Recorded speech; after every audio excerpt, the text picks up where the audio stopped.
Pour renforcer la dynamique des relations qui unissent le Maroc à l'OTAN, un séminaire a été organisé à Rabat, son thème, la coopération entre le Royaume du Maroc et l'OTAN, bilan et perspectives. Invité de la rédaction ce soir, Rachid Houdegui, vous êtes professeur des relations internationales à l'université Abdelmalek Saadi. Bonsoir et bienvenue. Merci. Alors d'abord, dans quel cadre cette conférence est-elle organisée ? En fait, comme vous l'avez souligné dans votre reportage, la conférence est organisée dans le cadre du programme diplomatie publique de l'OTAN qui permet d'informer la société civile et les acteurs politiques des activités de l'OTAN et de la dynamique des relations entre le Maroc et l'OTAN dans le cadre du dialogue méditerranéen de l'OTAN. Alors, je voudrais juste rappeler que le dialogue méditerranéen de l'OTAN est un instrument de coopération qui n'est pas du tout opposable, c'est-à-dire il repose sur deux principes, la non-imposition et l'autodiférenciation, qui en fait veut dire que lorsque vous adhérez à cet instrument-là, vous n'êtes pas obligé on ne vous impose pas un modèle de coopération, mais c'est à vous de choisir le niveau de coopération que vous voulez en fonction de vos priorités et de vos intérêts. Donc le Maroc s'est engagé dans cet instrument depuis sa création. Et ce séminaire vient justement pour célébrer les 25 ans de la coopération entre les deux partenaires. Et c'est un séminaire aussi qui intervient dans un contexte méditerranéen et mondial assez marqué par des dynamiques géopolitiques chargées d'incertitude, voire même d'inquiétude. Le jeu de puissance et des rivalités qui, notamment en Méditerranée, a affaibli le débat entre Méditerranéens et a provoqué l'essoufflement des instruments de coopération, dont notamment le volet régional du dialogue méditerranéen de l'OTAN. Voilà. Alors, professeur, le Maroc et l'OTAN, on le sait, entretiennent une coopération multiforme, une relation privilégiée tant au niveau bilatéral que multilatéral. Quel bilan peut-on faire de cette relation qui lie le Maroc et l'OTAN, vous l'avez bien souligné, depuis un quart de siècle ? Oui, alors la participation du Maroc à ce dialogue a évolué, s'est renforcée.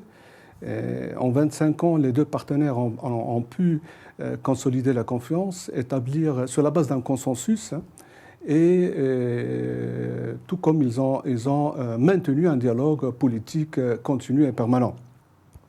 Alors vous savez que la coopération elle porte sur deux volets, un volet du dialogue politique, un volet politique appelé dialogue politique, et un volet pratique, celui de la coopération pratique. De même qu'il y a deux programmes de coopération scientifique, Science for Peace, qui est lui destiné aux universitaires marocains et chercheurs marocains. Alors si je prends par exemple la coopération pratique qui met en relation, en correspondance à la fois les forces armées royales et les autorités militaires de l'OTAN, rien qu'en 2018, il y a 60 activités réalisées dans différents domaines liés à l'entraînement, à la formation, et qui portent sur des volets comme la sécurité des frontières, sur la lutte contre le terrorisme, sur la cybersécurité.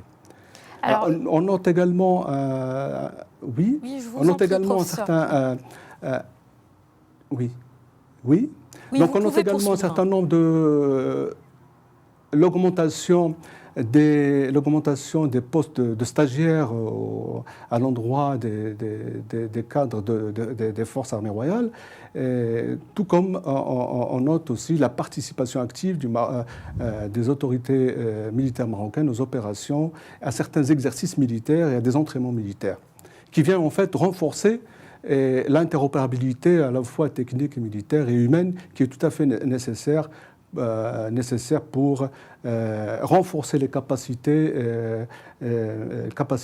d'action de l'armée marocaine. Et quand je dis interopérabilité, c'est-à-dire la capacité d'interagir dans une situation opérationnelle. Voilà. Et donc c'est une valeur ajoutée qui est un acquis à consolider. Et justement, cette conférence est venue pour essayer de consolider, réfléchir comment consolider ces acquis et en même temps essayer de trouver des réponses efficaces aux incohérences et aux certaines limites de cette coopération. Et explorer aussi les nouvelles fenêtres d'opportunité pour améliorer la coopération. Voilà. Alors, professeur, vous avez dressé le bilan, parlé des différentes réalisations. Quels sont maintenant les grands défis et perspectives dans le cadre de ces relations qui unissent le Maroc et l'OTAN? Alors moi, pour les perspectives, je voudrais qu'elles sont intéressantes en termes de... Là, je voudrais d'abord rappeler une chose, c'est que le dialogue, vous l'avez souligné, il est à la fois un dialogue qui est basé sur deux dynamiques. Une dynamique bilatérale, c'est OTAN plus 1, c'est autant Maroc, autant Tunisie, autant autres pays. Mais vous avez aussi une dimension régionale qui est OTAN plus 7, qui, elle, malheureusement, ne fonctionne pas très très bien pour des raisons géopolitiques. Maintenant, pour moi, pour les relations bilatérales avec l'OTAN, les perspectives sont très intéressantes, étant donné que, il faut le savoir, le dialogue MED est un processus. Et comme tout processus, il est fait d'étapes et de phases qui, en fait, avec leur réalisation, mais aussi avec certaines limites que les partenaires arrivent à corriger. Alors maintenant, le plus grand défi pour moi, c'est au niveau de la reconceptualisation du partenariat sur la base des nouvelles grammaires sécuritaires. Et je veux dire par là, méditerranéenne, je veux dire par là que depuis très longtemps, on a toujours considéré que la rive sud de la Méditerranée est la seule, est l'unique source de facteurs d'insécurité en Méditerranée. Je pense que l'accélération de l'histoire immédiate et les changements géopolitiques, les dynamiques géopolitiques aussi bien en Europe qu'en Méditerranée et dans les régions avoisinantes de la Méditerranée, on commence à ébranler cette certitude qui veut que c'est le Sud et uniquement le Sud qui est facteur d'insécurité. Et la nature de la menace a changé, sa géographie également.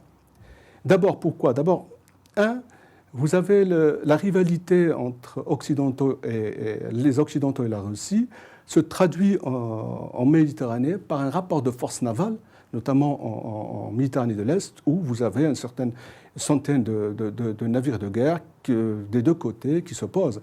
Et cette situation n'est pas sans conséquence sur la stabilité de la Méditerranée. Deuxième aspect qu'il faut souligner, c'est que le terrorisme, aujourd'hui, n'est plus uniquement, je veux dire par là que l'Europe elle-même est un incubateur aujourd'hui, malheureusement, de radicalisation et de l'extrémisme. Et certains pays européens ont été secoués par un certain nombre d'attentats qui nous informent en fait sur un maillage des réseaux extrémistes à l'échelle continentale. Ce sont des Européens nés en Europe et socialisés dans les écoles européennes qui ont commis ces attentats. Et donc, l'Europe aussi,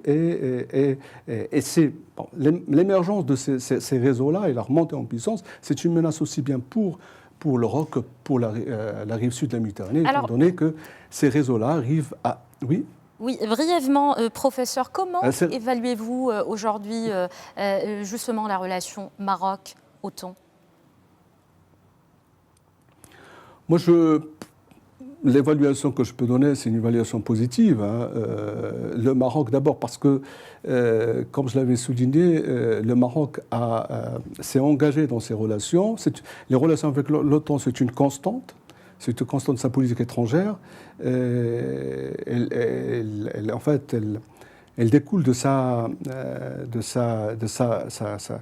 façon de mener le partenariat de façon cohérente. Et sur le plan politique, le dialogue permanent est un acquis. Sur le plan de la coopération sécuritaire, j'avais souligné tout à l'heure les activités réalisées en 2018. En 2019, un certain nombre d'activités viennent aussi pour renforcer cette coopération pratique. Et je pense que les deux partenaires sont sur la bonne voie Et c'est bien pour le Maroc, c'est bien pour le temps et c'est bien pour la Méditerranée. Merci beaucoup, professeur. Je rappelle que vous êtes justement professeur des relations internationales à l'université Abdelmalek Saadi. Merci à Rachid Houdegui. Ici prend fin cette édition. Merci de l'avoir suivi. Restez avec nous. L'information se poursuit sur Média TV.